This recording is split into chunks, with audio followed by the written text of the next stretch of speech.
వేడి వేడి పెనమ మీద ఒక్క గరిటె పిండి వేసి సుట్టు సుట్టు సుట్టు తిప్పి ఉల్లిపాయ కారమేసి కాసేపు కాలనిచ్చి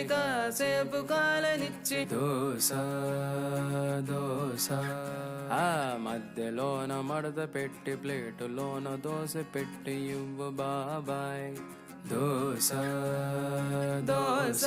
ఒక్కటై బాబాయ్ దోస ఒక్కటై దోస ఒక్కటై బాబాయ్